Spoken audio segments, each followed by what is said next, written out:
All right, good evening, folks. This is the 816 Fix with Darian Gray. As usual, I'm going to start off talking about just a little bit about my day. And fortunately, this time, the short talk about the day won't get mixed in with the actual title. So, as usual, got up bright and early, about 5 o'clock this morning, and got moving on some things. I knew that I had to get into my office today, my main office today, and hold a meeting.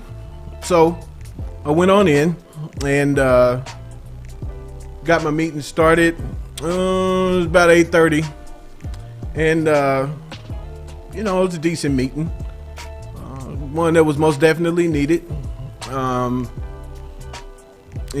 Sometimes when dealing with business matters, especially when big changes take place, you got to sit folks down and reorganize and restructure things. Especially given the fact that the majority of business concerns involve money. Just about any business concern involves money. So, got that knocked out. Finished up a little bit of time there at the main office and ended up having to go over to another office where I can't even complain about it. Actually, today was a good day, with the exception of the fact that it was a long day. I didn't get to leave that second office as early as I would have liked to, due to the fact that there was a lot of work to do. It's a relatively new business, and bottom line is there was just a whole lot of work that needed to be done. So I stuck it out and saw to it that things got accomplished. By the time I left out of there, it was already it was about 5:45, and by that time the Kansas City traffic is pretty thick. I had to drive the majority of the way home through the city, which it didn't matter if I got on the highway or if I went through the city. I was going to get stuck into some bad traffic regardless. Nonetheless, I'm here. A couple of meetings, knocked out it was a productive day, bottom line. All right, so I'm going to get right on into it. You saw the title, The Business of Love. And the title is very specific, The Business of Love.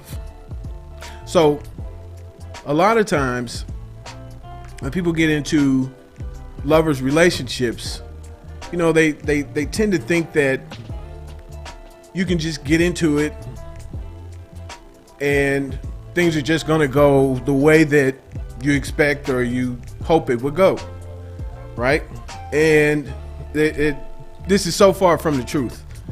In fact, generally speaking, the majority of relationships, this is the vast majority of relationships, are short-term relationships, which means the majority of the time it doesn't go the way that either one or both parties expected it to go. Also, even for the long-term relationships, usually you got a couple of people who chose to stick it out, be it for love or practical reasons, and they probably didn't exactly engage into that relationship correctly either.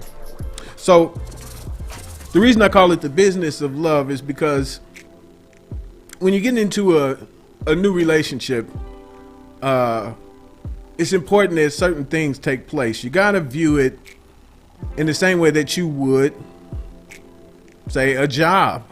If you were out job hunting, whether it's online or on foot, you're out job hunting, there's certain things that you expect from the employer, and there's certain things that the employer is going to expect from you. So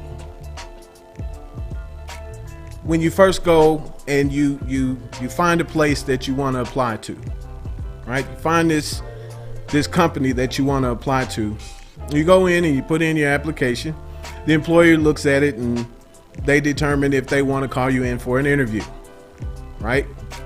Now, the employer eventually calls you and you come in for the interview. If you're smart, you make certain preparations for that interview. You find out what the business is about. You find out how you could be of any value or any service to that business. You go into the interview. You tell them everything that you know, everything, hopefully you're honest about it. You tell them everything that you can bring to the table. And if the employer likes it well enough and you like what the employer has to say, whatever their benefits may be, whatever it is they bring to the table, eventually, after the negotiations are done, you get started on that job. And of course, at any given time, if you, the employee, chooses not to meet the employer's expectations, chances are you're going to get fired. And if at any given time the employer does not meet your expectations, chances are you're going to quit. And that's just how it is. But if everybody can meet those expectations, whatever they may be, whatever the agreement is in the beginning, right? If everybody can meet those expectations, then chances are you'll probably stick it out on that job for quite some time. Some people until retirement. So just a brief talk about why you should view say a lover's relationship as almost a business deal, a contract almost. So here's what should happen when people get together for a relationship. First, we must understand that any positive relationship comes with some type of an agreement. That's any and every positive relationship comes with some type of an agreement. All right, a contract. Not necessarily a written contract, but definitely a contract. And first of all, when even talking about potentially getting into a relationship with a new person, the first thing that needs to happen is open and honest communication. Open and honest communication, which is pretty much like the interview process. Okay, so at this point, you've already decided, hey, I like this woman or I like this man, and I want to talk to him. So the hunt part is pretty much over. You've done the hunt. Now comes the interview. Okay. So when you start having conversations about what's going to happen with this relationship, and you're having, well, even before you start talking about what's going to happen with the relationship, during the interview, you want to ask certain questions, like who that person is and what they're really all about, what their life entails, right? And what do I mean by that? Well, you one of the first questions, which I've noticed that a lot of people don't ask, is, are you married? That should be one of the first questions by far is, are you married? Then, have you ever been married? Let's say that the answer to are you married is no. Say, well, have you ever been married? How long is your longest, or how long was your longest relationship? The important questions, unless you're trying to get into that relationship for, say, reasons that don't lead to marriage. If you're just out here hooking up, then this conversation really isn't for you. This conversation is more for people who are serious-minded about getting into serious lovers relationships that lead to marriage. Okay? How many children do you have? I mean, it's a really important question. And how many baby mamas do you have? Or how many baby daddies do you have? Again, Really important questions, because if you don't think to ask these questions early on, you find yourself getting emotionally attached to somebody who may have some stuff going on that you just flat out don't approve of. It's either you don't approve of it now, or you'll think about it real hard later and then you won't approve of it. But either way, you need to ask the questions. You need to find out about occupations, right? You want to find out that individual's history.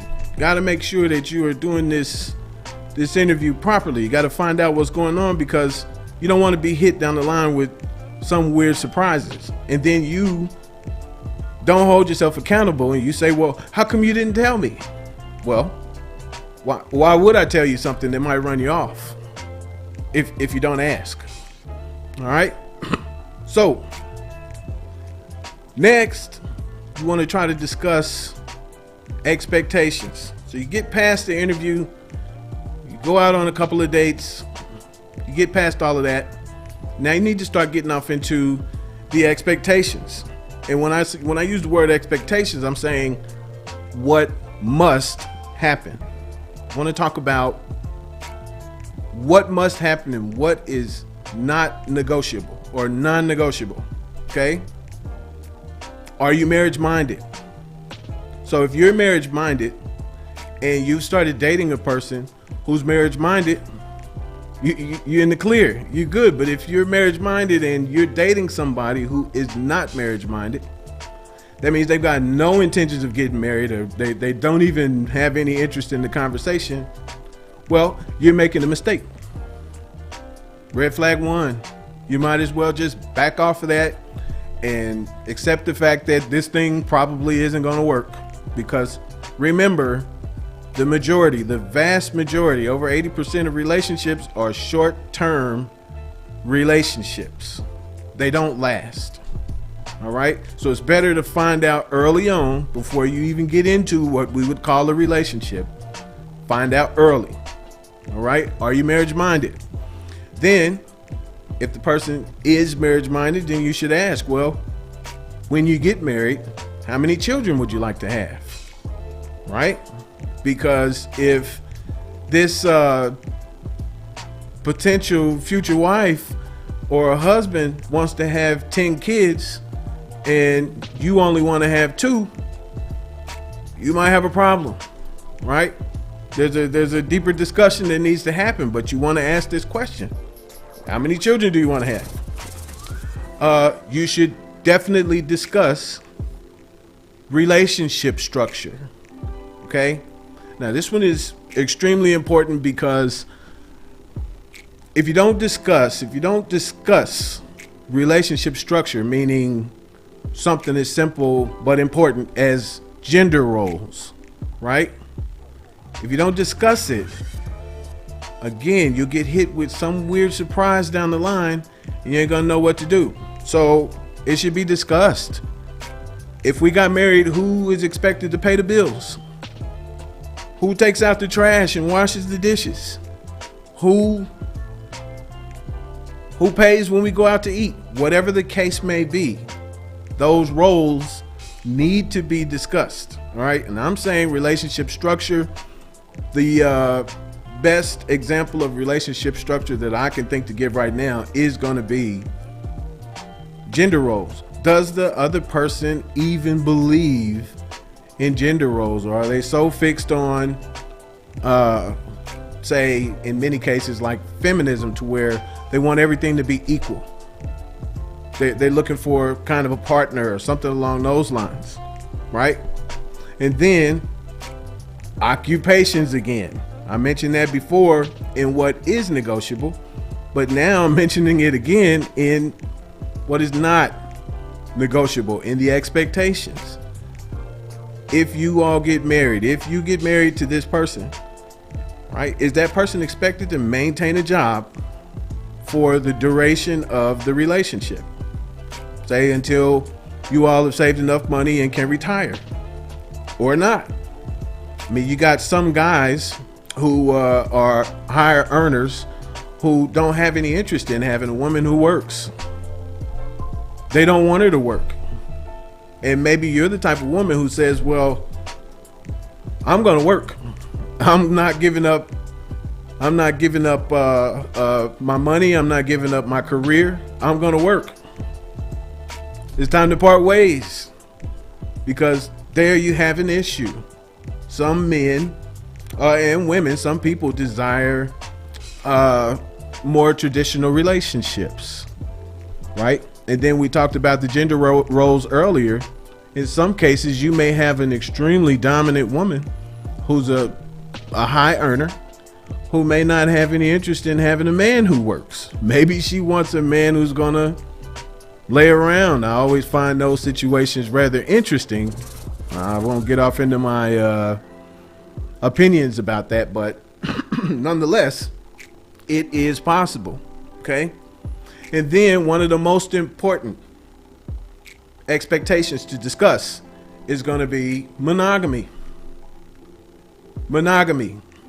Do you want that man or that woman to only be with you, or is that man or woman allowed to venture out and exercise options every now and then? Most people would say, no, I want the monogamy. But then, of course, you have to discuss, okay, well, if you don't want me to go out and be more polygamist in my lifestyle, then what does that mean you're going to do? Are you going to cook when I ask you to? Are you going to have sex when I ask you to? What are we? I mean, if you want monogamy, then there's a few things that are going to come along with that. Right? And remember, all of this is discussing what needs to happen, right?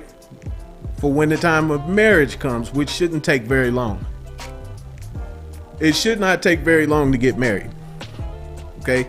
And I'm just say that a lot of people won't agree. You got some people who think that you should make them like women. You got some women who think that a man should wait for 3 months before he even gets to have sex. Right? So just imagine, because sex comes a lot freer these days than it used to. Okay? But just imagine if that person thinks that a man is supposed to wait for 3 months before he can even have sex. Just imagine how long she probably thinks he should wait before marriage. Imagine what all people tend to think. They come up with all kinds of stuff, and it's like a lot of people have this weird idea that they're gonna get to know everything about a person before they ever live with them. And that's not possible. I don't care how long you date somebody. It could be 10 years. I guarantee you, once you move in with that person, you're gonna learn some things that you didn't know beforehand. So these are the expectations though, right? You go through the interview process, or you go through the hunt process. You find somebody that you like.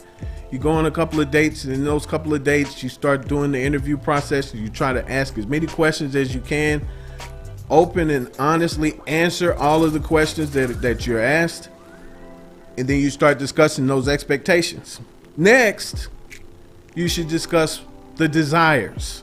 Now, the desires are more negotiable, right? Expectations should be non-negotiable. Desires should be negotiable. So you might ask, well, if we got married, how often would we have sex? For men, that's going to be a major question. And even for some women, that could be a major question. How often are we going to have sex? Because you got some women who maybe only want to have sex once a week and are practically refusing to do any more.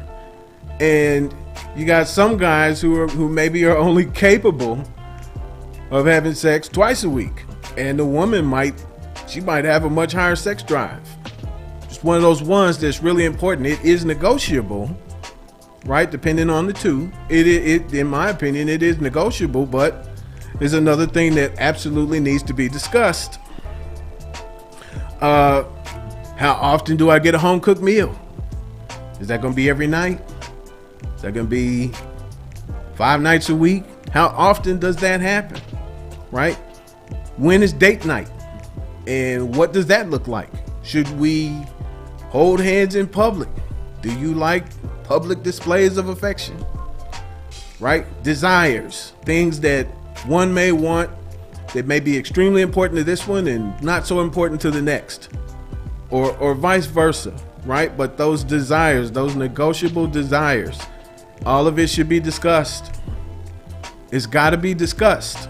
And I think that's one of the biggest issues with the majority of relationships today is we fail to have open, honest discussions in the beginning so that everything is already on the table, all the expectations, all the desires. All right? Because again, the biggest downfall to relationships is going to be when the expectations and desires are not met.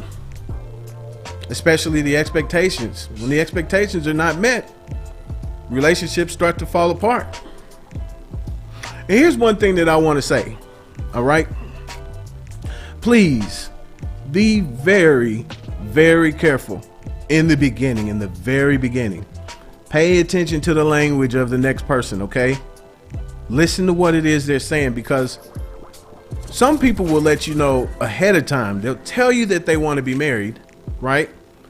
But then when you start trying to have serious conversations, that is, negotiate the contract, they'll start saying things like, well, you know, this is a little serious, don't you think? Or I've heard, well, I kind of like to go with the flow. You start hearing language that says that person has no interest or maybe even no ability to communicate. To commit, not to communicate, but to commit. And how do you expect to have a long-term relationship with somebody who, first of all, can't even commit to a conversation about what the future is going to look like? Somebody who believes that you're just too serious because of the nature of your conversation. My opinion, you can play around with it if you want to, folks. All right? If you choose to play around and let somebody keep you kind of dangling in the wind, you know, and they don't want to commit to anything, they can't even commit to the conversation, you're a fool. You're a damn fool. If you don't get up and walk off, you're a damn fool.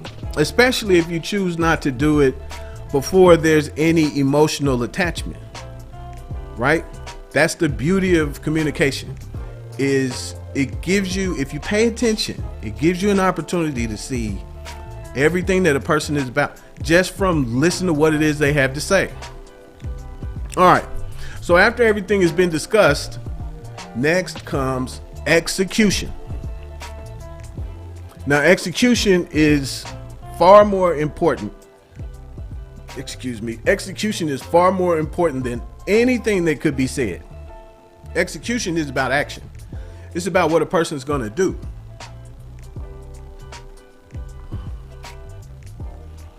So everything that was discussed, right?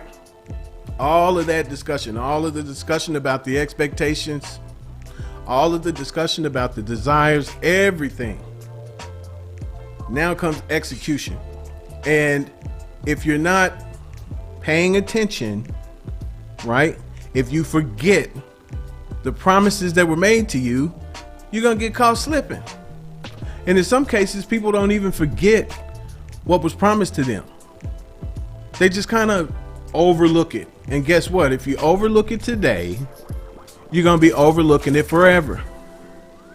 When a person fails to meet the expectations, things that they promised, right? When people start breaking promises and you just kind of sweep it under the rug, guess what? You might as well be ready to perpetuate that process, because if they can't meet the promise today, chances are they can't meet it later. Or if they refuse to meet the promise today, then chances are they won't meet it later. And that's just how it is. So pay close attention to what was promised. Even if you got to write it down, pay very close attention to what was promised. All right. And this is extremely important for accountability. Okay, if you pay attention, if you remember what was promised, you have to confront the other party when they start slipping, right? Let's say that they promised you, let's say that it's a man, right? And let's say that I'm trying to date, Miss Smith, and Miss Smith tells me, well, she promises me that she's going to maintain a weight of, say, 130 pounds or less. And then we look up and she's at 145 pounds. Well, some of us might call that negotiable. Some of us might call that an expectation. But guess what? The promise was broken. Now, we don't know exactly why. Of course, you can't really fault a woman if she got pregnant or whatever, but we don't know exactly why. Let's say that she got 15 pounds over what she promised because she just don't know how to pull away from the table and she forgot how to go to the gym. You must confront when the promises are broken, when the expectations are not met. Okay, you must confront. This in business comes in the form of a write-up. Okay, chances are when you first started your job, some rules and regulations, you were told about some rules and regulations. You might have been forced to read policies and procedures. And then when you start breaking those rules, right, you fail to meet the expectations, the boss shows up and he hands you a write-up. And he lets you know, listen, this is just a write-up for now, okay? But if this behavior doesn't change, that is, if you don't get back on track, if you don't get right, you got to go. You see, and this is a part of lovers' relationships where people go wrong, okay? Because they think that because love is involved, that makes it so much different from any other contract, say a business type contract. Doesn't make it any different. I've seen many situations where people were, at least seem to be, in love. I mean, deeply in love with each other, and they still end up parting ways because the contract gets broken. The expectations are not met. So don't get it twisted. You can love a person as much as you want, but love don't pay no bills, right? Love ain't gonna keep somebody at 130 pounds or less, right? Just as example, love doesn't solve problems. No matter what anybody tells you, some people out here are so delusional, and they believe that love will conquer all. It is a crock of shit. Don't believe it. All right. I have loved every woman that I have ever dated, and here I sit. All right. So,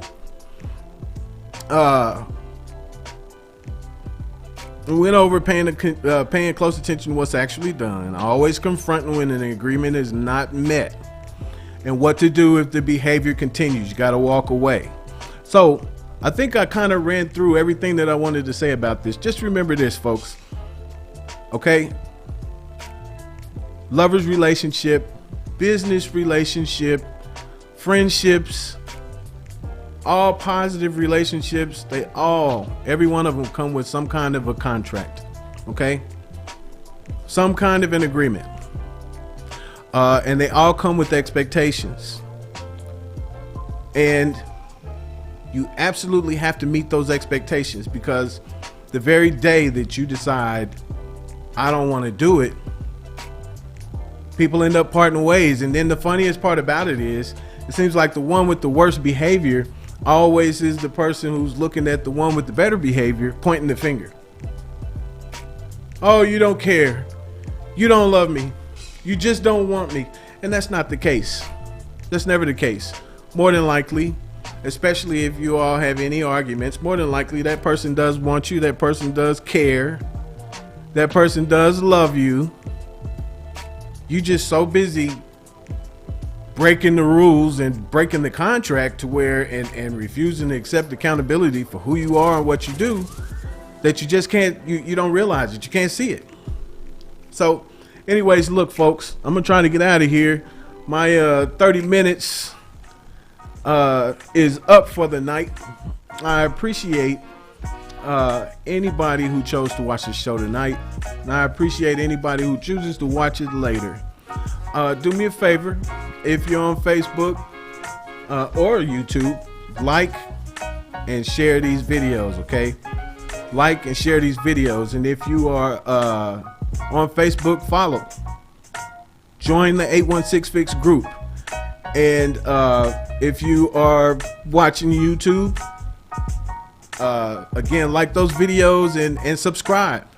All right, I need your help. I'm trying to grow the 816 Fix. I think I got a lot of valuable information to share.